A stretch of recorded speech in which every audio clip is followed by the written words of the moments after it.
السلام علیکم ورحمۃ اللہ وبرکاتہ۔ میں ہوں محمد معراج نبی اور آپ دیکھ رہے ہیں میرا فیس بک اور یوٹیوب چینل۔ آج ہم حضرت بلال رضی اللہ تعالیٰ عنہ کا ایک مشرک سے قرض لینے کا قصہ بیان کریں گے۔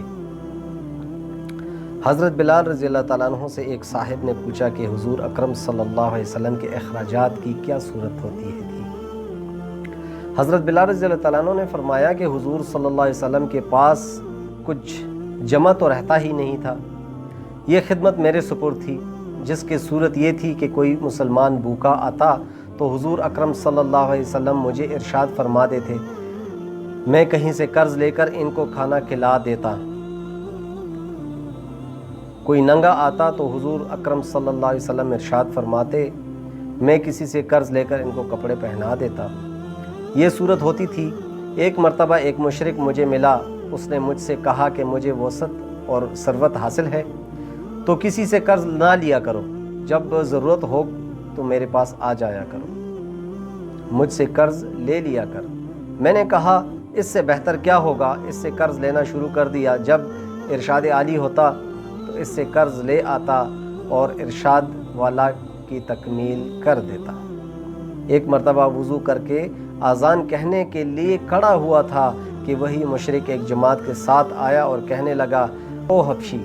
میں ادھر متوجہ ہوا اور ایک دم بے تحاشا گالیاں دینے لگا اور برا بلا جو منہ میں آیا کہنے لگا، مہینہ ختم ہونے میں کتنے دن باقی ہیں؟ میں نے کہا قریب ختم ہونے کا ہے۔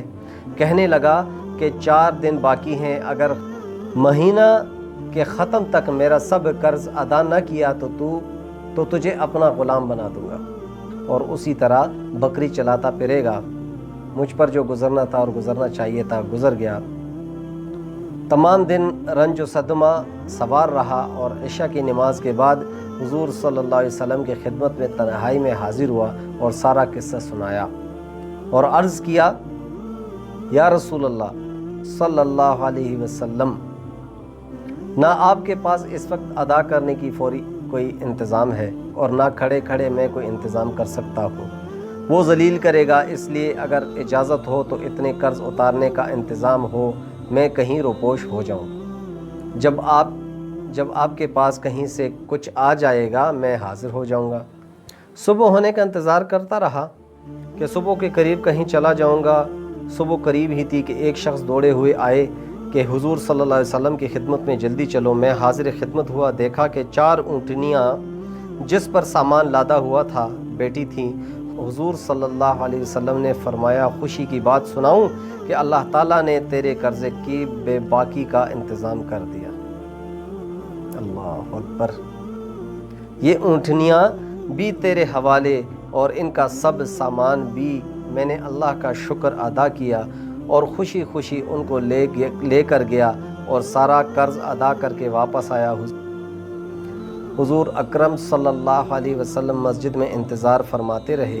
میں نے واپس آ کر عرض کیا، اللہ تعالیٰ کا شکر ہے، اللہ تعالیٰ نے سارا قرضہ اتار دیا اور اب کوئی چیز بھی قرضے کی باقی نہیں رہی۔ حضور صلی اللہ علیہ وسلم نے دریافت فرمایا کہ سامان سے بھی کچھ باقی ہے؟ میں نے عرض کیا، جی ہاں کچھ باقی ہے۔ حضور صلی اللہ علیہ وسلم نے فرمایا کہ اسے بھی تقسیم ہی کر دے تاکہ مجھے راحت ہو جائے، میں گھر میں بھی اس وقت تک نہیں جانے کا جب تک یہ تقسیم نہ ہو جائے۔ تمام دن گزر جانے کے بعد عشاء کی نماز سے فراغت پر حضور صلی اللہ علیہ وسلم نے فرمایا کہ وہ بچا ہوا مال تقسیم ہو گیا یا نہیں؟ میں نے عرض کیا، کچھ موجود ہے، ضرورت مند آئے ہی نہیں۔ تو حضور صلی اللہ علیہ وسلم نے مسجد ہی میں آرام فرمایا۔ دوسرے دن عشاء کے بعد پھر حضور صلی اللہ علیہ وسلم نے فرمایا، کہو جی کچھ ہے؟ میں نے عرض کیا کہ اللہ جل شانہ نے آپ کو راحت عطا فرمائی کہ وہ سب نمٹ گیا۔ حضور صلی اللہ علیہ وسلم نے اللہ جل جلالہ کی حمد و ثنا فرمائی۔ حضور صلی اللہ علیہ وسلم کو یہ ڈر ہوا کہ خدا نہ خواستہ موت آ جائے اور کچھ حصہ مال کا آپ صلی اللہ علیہ وسلم کے ملک میں رہے۔ اس کے بعد گھروں میں تشریف لے گئے اور بیویوں سے ملے۔ اللہ والوں کی یہ بھی خواہش رہتی ہے کہ ان کے ملک میں مال و متاع کچھ نہ رہے۔ پھر حضور صلی اللہ علیہ وسلم کا کیا پوچھنا، جو سارے نبیوں کے سردار، سارے اولیاء کے سرتاج۔ بھائی دوستو، یہ حضرت بلال رضی اللہ تعالیٰ عنہ ہیں جنہوں نے بڑے تکلیفیں کاٹی، اور بلال رضی اللہ تعالیٰ عنہ فرماتے ہیں، مفہوم ہے کہ قد کے چھوٹے تھے، رنگت کے کالے تھے، موٹے ہونٹ تھے، حبشی تھے، نسل در نسل غلام تھے، لیکن اللہ رب العزت کو ایسے راضی کیا تھا کہ اللہ رب العزت ان کی آواز کیوں نہ سنتے، ان کی تکلیف کیسے حل نہ کرتے۔ حضور صلی اللہ علیہ وسلم جب معراج پر تشریف لے کے گئے تھے تو چلنے کی آواز آئی، پوچھا کہ یہ کون ہے، یہ آواز کن کی ہے؟ کہ یہ بلال رضی اللہ تعالیٰ عنہ کے ہیں۔ حضور صلی اللہ علیہ وسلم نے فرمایا، مفہوم ہے کہ بلال تو دنیا میں ہے۔ فرشتوں نے عرض کیا کہ جی بلال تو دنیا میں ہے، لیکن ان کی چلنے کی قدموں کی آواز، تو ان کی قدموں کی آواز اللہ رب العزت عرش میں سناتے ہیں، تمام فرشتوں کو سناتے ہیں۔ میرے بھائیو دوستو، یہ ہے قربانی۔ جو اللہ کا ہوتا ہے، اللہ کیسے اس کا نہ ہو؟ اللہ رب العزت کیسے اس پر رحم نہ کرے؟ اللہ رب العزت اس کو کیسے محبوب نہ رکھے؟ ہمیں بھی چاہیے کہ ہم اللہ کی مان کر چلیں، اللہ رب العزت کے پیارے نبی کے طریقے پر چلیں۔ صحابہ رضی اللہ تعالیٰ عنہ ہمارے نمونہ ہیں، انہوں نے جو کر کے دکھایا وہ ہم بھی دکھا کر چلیں۔ کم از کم کوشش تو کریں، کرنے والی ذات، توفیق دینے والی ذات اللہ کی ہے۔ ہم کوشش کریں گے، اللہ رب العزت اس پر عمل کرنے کی توفیق عطا کرے گا۔